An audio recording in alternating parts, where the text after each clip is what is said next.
Hello everyone. From 19th March, COVID-19 virus lockdown going on. Modi ji announced to extend till 3rd May. सभी को प्रणाम। 19 मार्च से कोविड-19 virus lockdown किया था और मोदी जी ने 3 मई तक बढ़ाने का फैसला किया था। Just one microvirus told proudly human being, it's not only one you live on this earth, mind it, this earth belong to other living or non-living too. एक छोटे से वायरस ने घमंडी इंसान को बता दिया कि इस धरती पर खाली इंसान ही नहीं बल्कि दूसरे प्राणी, सजीव और निर्जीव भी रहते हैं। Now it's compulsory to everyone to follow new rules and regulation because you never know from which doubtful way that virus come in. After lockdown too, we have to find a way out to live in a perfect lifestyle. अब सभी को अत्यावश्यक है कि नए बने नियमों का पालन करें क्योंकि किसी को भी पता नहीं यह वायरस कैसे आएगा। हमें लॉकडाउन के बाद की ज़िंदगी को नए तरीके से जीना सीखना होगा। It's compulsory to everyone to build immunity, to build daily lifestyle. So it's good thing that everyone will live in a discipline, a new way. सबको अभी अति आवश्यक है कि अपने शारीरिक मानसिक क्षमता को बढ़ाए और हर दिन चलने वाले व्यवहार को बदल ले। इससे अच्छी बात होगी कि सभी लोग नए नियमों का पालन करेंगे। Many philosophers, environmental activists told many times every nation have to suggest steps to reduce it, but no one listen. In UN Assembly, too many thoughts come out, but it's just a mere discussion.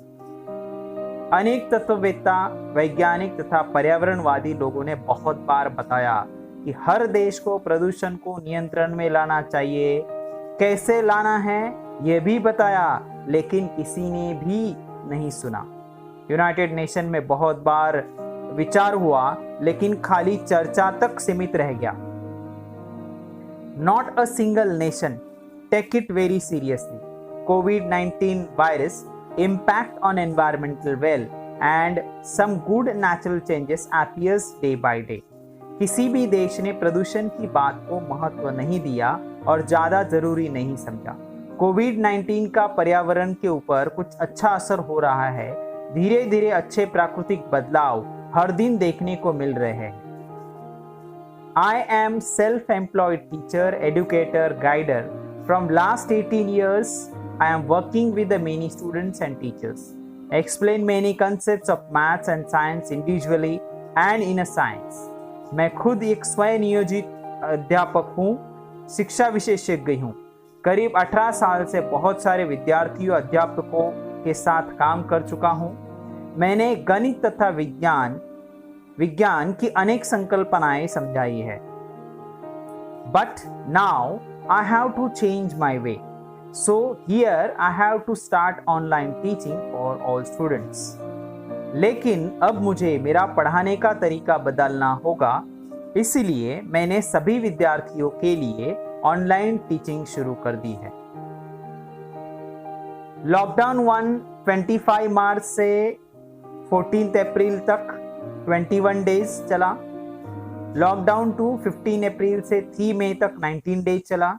Lockdown 3 4 मई से 17 मई 14 days तक चला और lockdown 4 18 मई से 31 मई 2020 यानी 14 days चला। इस lockdown में जो लोग घर पे रहे और जो लोगों ने प्रिकॉशंस लिया वो सुरक्षित रहे। तो आप अभी भी जरूरी काम हो तो ही बाहर निकलो, वरना घर पे ही रहो, ठीक है, राइट। अब और 1 जून से फिर यहाँ पे उसको अनलॉक 1 करके, जैसे अगर सेंट्रल गवर्नमेंट में अलग अलग स्टेट में अलग अलग पॉलिसीज है तो महाराष्ट्र में अलग पॉलिसी है, ठीक है। तो अनलॉक 1 हमारा शुरू हो गया 8 जून से। अभी अनलॉक 2 क्या रहेगा, अनलॉक 3 क्या रहेगा, ये हमें तो पता नहीं है। लेकिन अगर आपके पेरेंट्स या आपका कोई जो रिलेटिव है या आपका जो भी है आपके घर में रहने वाले अगर काम करने के लिए बाहर निकलते हैं तो आपको प्रिकॉशंस लेने, उनको भी बाहर जाते वक्त जो है न्यू नियम्स आज जैसे मैंने आपको वीडियो में बताया वो नए नियमों का पालन करना है, वरना स्टे होम स्टे सेफ, आपको घर पे रहना है, सेफ रहना है।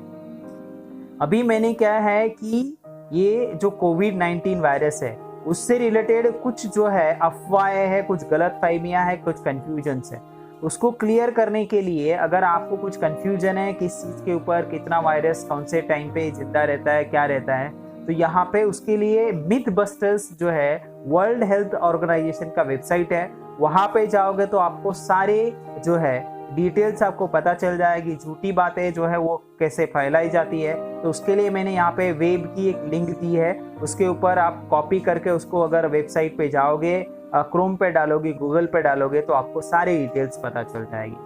दूसरा, जब ये पब्लिक बाहर निकलती है या कुछ लोग बाहर निकलते हैं तो वहाँ पे आपको कौन से प्रिकॉशंस लेने हैं, उसके लिए भी वर्ल्ड हेल्थ ऑर्गेनाइजेशन ने कुछ एडवाइस दिए पब्लिक को, कुछ वहाँ पे पीडीएफ दिए हैं, कुछ पिक्चर्स दिए हैं, राइट, कुछ वीडियोस दिए हैं, उसको आप देख सकते हैं। उसकी भी लिंक मैंने यहाँ पे प्रोवाइड कर दी है, उसको आप कॉपी करके वहाँ पे आप ट्राई कर सकते हैं। इससे आपको कोविड-19 का डे बाय डे का नया जो है वो इंफॉर्मेशन मिलता जाएगा। अभी यहाँ पे क्या होता है कि हम लोग न्यूज़ चैनल्स देखते हैं तो न्यूज़ चैनल्स में हम लोग को क्या होता है, नंबर ऑफ पेशेंट्स पता चल जाते हैं, वो सारी चीज़ें पता चल जाती है।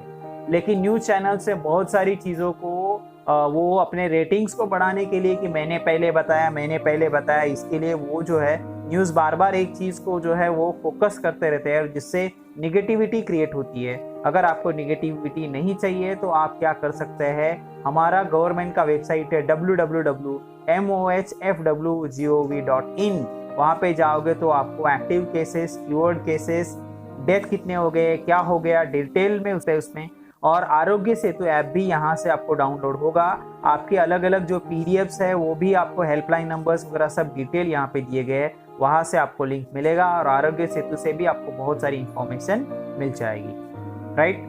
अभी यहाँ पे अभी ये जो वायरस फैल गया है उसका क्या कारण है, क्या रीजन है, तो अभी लेटेस्ट अपडेट ये है कि गवर्नमेंट के हिसाब से या हमारे नए हिसाब से जो है कि क्या होगा कि scientist estimate that more than 6 out of every 10 known infectious diseases in a people can be spread from the animals।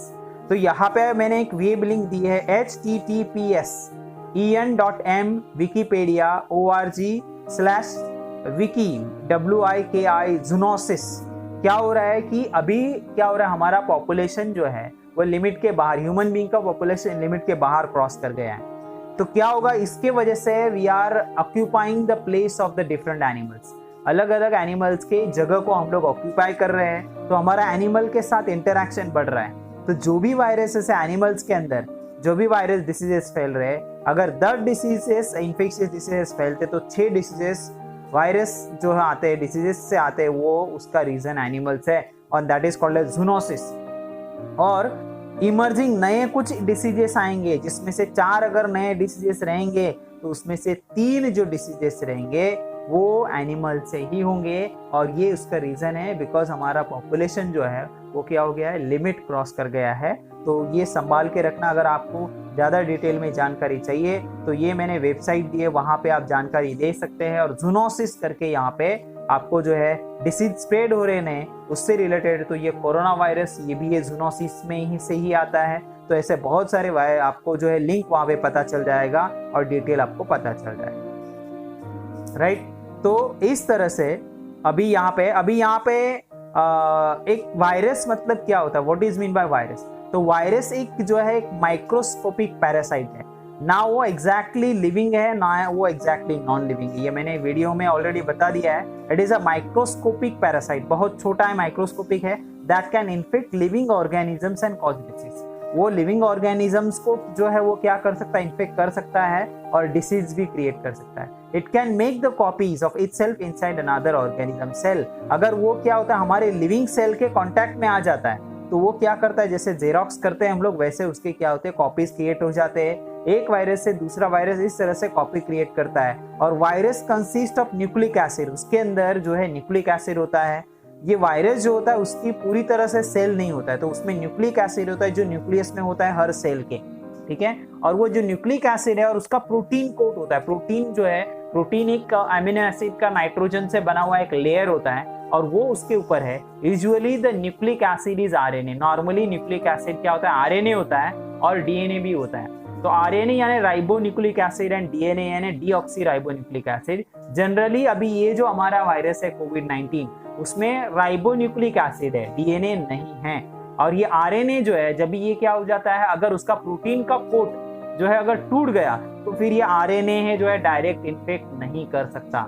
लेकिन वो प्रोटीन के कोट के साथ अगर क्या होता है, प्रोटीन के कवर के साथ अगर हमारी बॉडी में एंटर कर जाता है, कहीं पे उसको जगह मिल जाती है और फिर धीरे धीरे वो 3 दिन 4 दिन के बाद जो है उसका मल्टीप्लिकेशन रेट बहुत ज्यादा बढ़ जाता है और फिर कंट्रोल करना बहुत ही मुश्किल हो जाता है। सो ध्यान में रखना, the cell then burst open and spreading newly created virus. और उसको फिर वायरस जब भी ये क्या होता है अपने फॉर्म को बदलते रहता है और डॉक्टर लोगों को और उसको हैंडल करने में परेशानी इसके लिए हो रही है बिकॉज ये वायरस जो है मल्टीप्लाई अलग अलग वे से या डिफरेंट वे से करता है। इसलिए साइंटिस्ट लोगों को यहाँ पे उसका परफेक्ट मेडिसिन ढूंढने के लिए प्रॉब्लम हो रही है। ओके, सो इतना ही। तो आप ध्यान रखना, केयर कर लीजिए और जो है follow the new rules. Government bar bar instructions देती है, उसको फॉलो कर लेना because ultimately precaution is better than cure.